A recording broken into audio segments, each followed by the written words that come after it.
Good morning.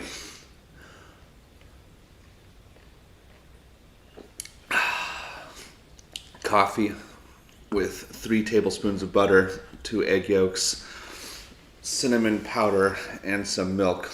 Get me going today.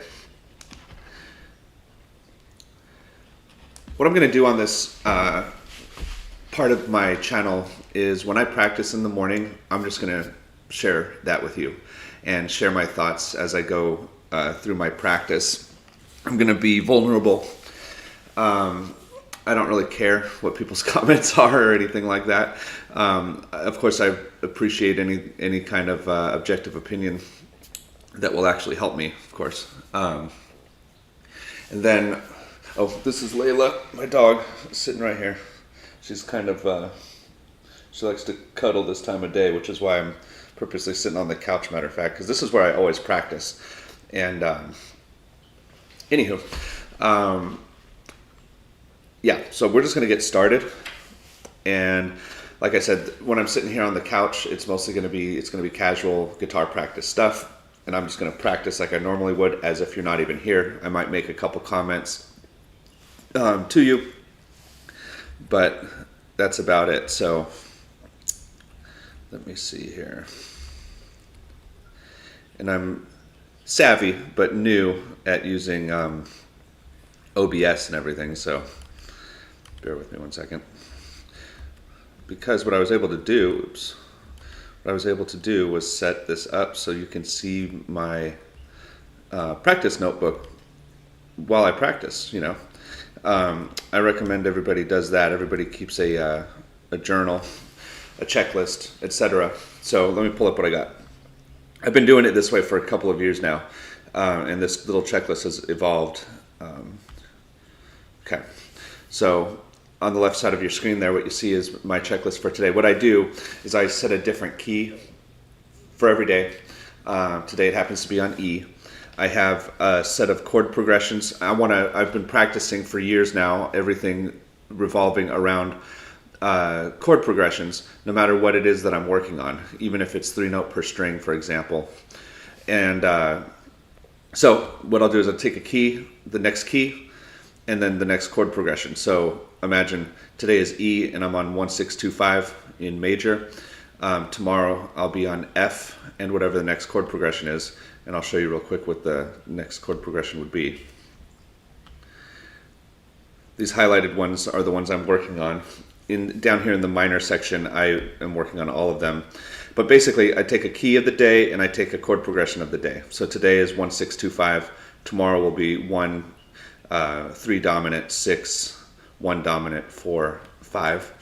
There, for example. So as we go through, as I practice through these things, you'll see what I mean over time. So when we make it through this checklist one time, we'll have about done. It's going to be like basically 3 weeks or 30 days for it to cycle around. Of course, the keys are going to, simplistically said, cycle every 12. But sometimes it's fun to call F E sharp, you know, and instead of calling it D sharp, you know, the second time around I'll call it E flat, just to change my perspective a little bit and keep that fresh. And the first thing I'm going to do, and I'm just going to start today, I'm going to work on these. I'm going to explain and then just do it. I'm not going to talk much once I start doing it, because this is actually my practice time, and I do have a day job, so I got to get to work. Nonetheless, first I'm going to take the chord progression, and I'm going to do this harmony section. It says only 10 minutes. It's probably, I don't even know why I put a time estimate there. We'll know by doing these videos how long it actually takes. But this is an easy one, so it's going to be pretty fast. So anyway, what I do first is I start with 3 notes, so triads, and I play the chord progression in different sections of the neck. Sometimes you'll see me work it going this way on a set of 3 strings, and then go to the next set of 3 strings, and then I kind of will come back this way, and then I'll go up to the next set of 3 strings, and then go this way, then down here, and go back that way. Other times I'll take it here on a set of strings and move it here, and then kind of move up to the next position and do it here. For example, and then other times you'll see where if it's getting easy, like when these chord progressions start to get easy for me, I'll change string sets every time. So imagine I play the 1 chord here, the 6 chord on the next set of strings, the 2 chord on the next set of strings, and then the 5 chord on the next set of strings, and then back to 1. So traverse. Every chord is on a different set of strings, for example. And again, you could do those in different ways. You could do that from here to the next set of strings, next set of strings. You can combine all those where every new chord is a new set of strings, you get to here, then every new chord is a new set of strings, you get to here, every new chord is a new set of strings, you get to here. Anyway, that applies to all these sections, but the first one is just, I'm just going to do the triads, real simple. And I always start with the chords in my guitar practice for the last 5 years or so, because it just gets my fingers stretched and comfy, and there's nothing to do with a metronome or anything like that. And then I do triads, and then I do dyads, just 2 notes at a time. And then my thing says monads, which I think is a word, but it's just arpeggios. I'm just being funny there. And then I've been working on some of the Guthrie Trap influenced for me, because I'm not big into country music stuff, so I don't have many influences with that. But Guthrie Trap and Tom Bukovac doing sixths, which I like, or little inversions, and those are just 2 note per two string or 2 note chords, but there's a string in between, basically. I'm not real being too specific on is it a sixth, is it not. I'm just playing the notes of the chord with a string in the middle,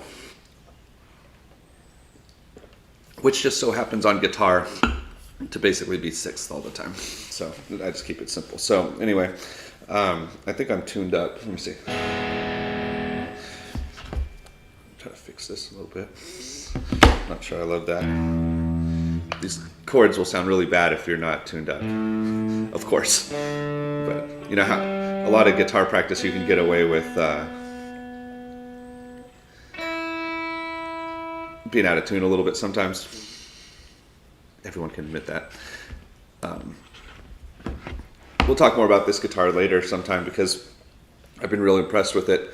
I got a great deal on it. It had some issues. I set it up perfectly, and I seriously have not had to tune the thing for like 6 months. It needs new strings, but wash your hands before you practice. You won't need new strings as often. All right, so I'm going to mute my microphone,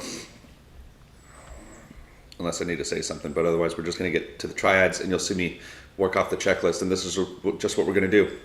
If you ever have any questions about anything that I'm doing, or want further information that you think would be helpful, just put it in the comments below. Thanks so much.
Saw that mistake coming right as my fingers went on it. That's okay. That's why it's called practice. If you're not pushing the edge of what you know or what you're good at, then it's not practice.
By the way, big point of this, uh, doing these things for me with you, is I don't really want to produce guitar lesson videos and stuff, and everything you see out there is people doing things perfectly, usually with lots of takes. I thought it'd be refreshing as a creator to make videos where, like this, where there are no edits, and when I make mistakes, I make mistakes, and then you can actually see what real practice looks like.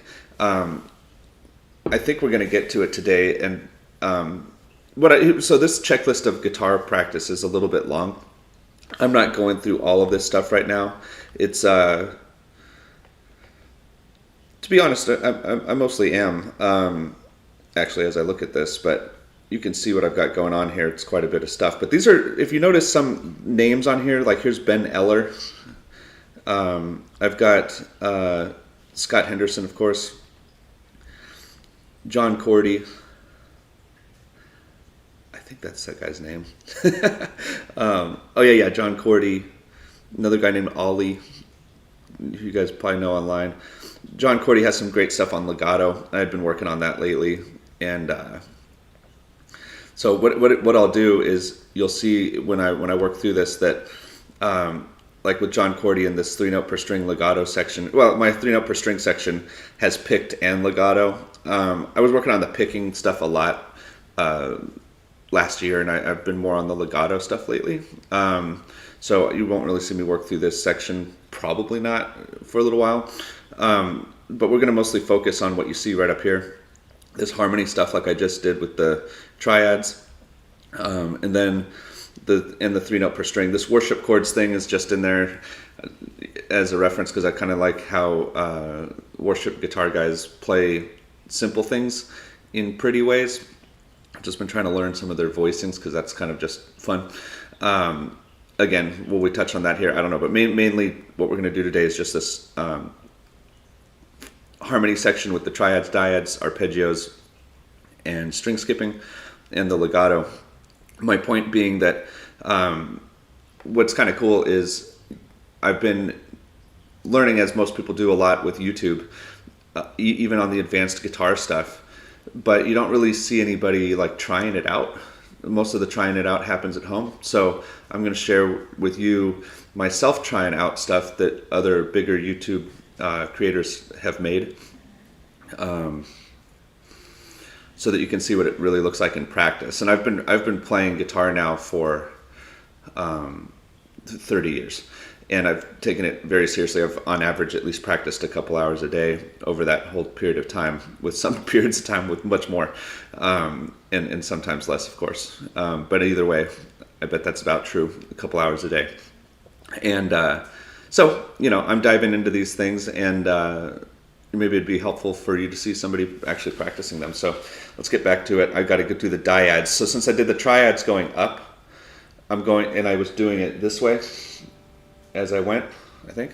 Yeah, I'm going to do the dyads, 2-note things, and I'm going to work them down the set of strings, then come up this time, and kind of do this. You'll see.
Anyway, let's try that again.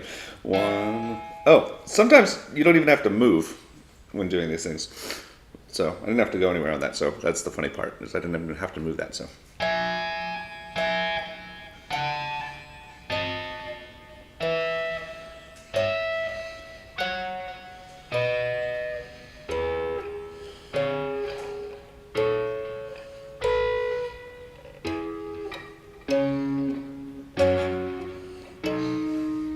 Turn off this mic.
I think that's good enough for those. All right, so do back here, Layla. All right, so arpeggios. Now, arpeggios, of course, you can do the same thing. Work them this way on a set of strings. You can work them this way, blah, blah, blah, blah. So kind of for me, you'll notice that when the chord progressions are easier, I move around more. That's it. Keep that in mind. When they're more difficult, kind of stay in one spot. It's also fun to just stay in one spot a long time and see how many variations of different ways you can do them. But I'm just going to show you what I'm doing today.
So anyway, you could tell I kind of picked it up at the end there once I was getting comfortable, and you see those little mistakes. If you notice back when I was doing the arpeggios slowly, I kind of, when I mess up the chord tones, I don't really stop because it's not a speed exercise or something. What I do is I just stay there, because if you're really playing live or something, you'd want to be able to hang in there, make adjustments on the fly, right? You don't just stop. So when I was in here and I hit a wrong note, if you notice, I stayed in this position through another repetition of it. What I've always found interesting about connecting arpeggios in time is that because of the way the guitar is laid out, it doesn't repeat itself too often. I mean, the whole guitar repeats itself, as you know, but the sequence of the notes changes as you go through and adjust based on running out of strings this way. So you have to start going back and then this way, and it just changes where the notes start and stuff. So anyway, I just do it again in that position, so that way I can better visualize where the chords were supposed to be. And yeah, sometimes you just make a mistake, so it's not too complicated. Now, these things with sixth, I do slow. Oh, and you notice I sped up at the end and I was moving it around more. Maybe we'll spend more time on this stuff as time goes on. Today, I don't know if I'm going to get to do the legato stuff till later, but I can always come back later and continue, right? So I'm not trying to rush everything and get everything in here right now. What I'm going to do next is I'm going to do the string skipping sixth intervals thing down here. Down wherever. Right in there. That stuff right there. Yeah, so let's just get that done. I like working these up the strings because it sounds cool. Like,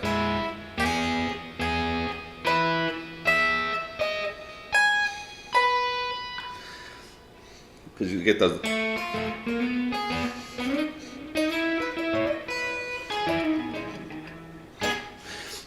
Anyway, I'll go up the strings. Actually, I'm going to do both, and then we'll be done. I'm going to take the sixths and move them this way. So the string sets are going to be string 1 and 3, then string 2 and 4, 3 and 5, 4 and 6, basically. And then move up a position and do it back this way. Move up, go this way, this way. And then I'm going to go work my way back down, but when I work my way back down, I'm going to do it, stay on the string set. So string 1 and 3 all the way down to here, and then string 2 and 4 come all the way back up. String 4 and 5 go down this way, or I mean 3 and 5, whatever, and then the D and the E string coming back up here, and then we'll be done. All right, for now. We'll come back and do the legato a little bit later, maybe around lunchtime or something. Let's see. By the way, I hope you can hear the chord progression in what I'm doing. That's the whole point. So I think that's obvious.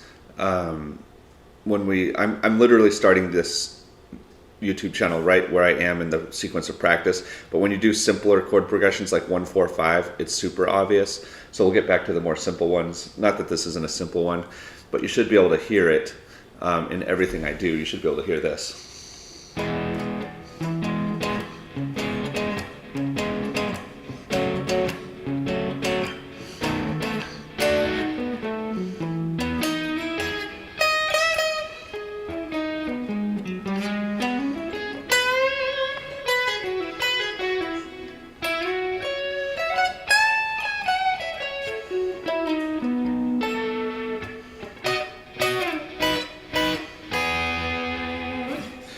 For example. Anyway. Coffee. All right, so here we go. I'm going to mute the microphone.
I'm noticing I'm messing that up. I'm playing 1-5. I'm playing playing E major, then B major. I'm gonna start over, and I'm gonna slow it down.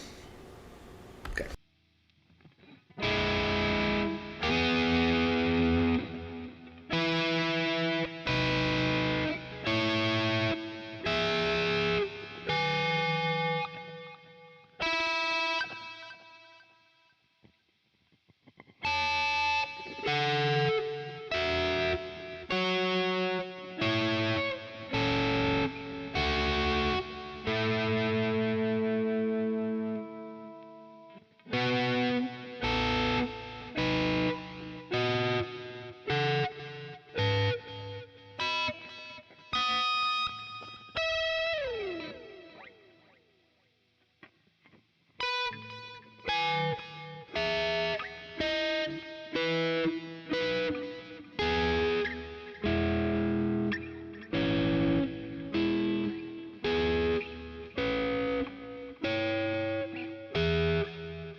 And then, lastly, before I go, I'm going to alternate those concepts in just a short little improvisation at a tempo where I can make it sound nice.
just going to call it there. One thing I noticed is that talking during these videos takes away time from practicing. So I'm not going to get to cover everything I wanted to today, but at least we know that this system is working, and you'll see it practically every day. As long as I'm practicing here at home, I will turn this on. And that's it for now. Have a good day. Now, how do you stop the stream? There it is.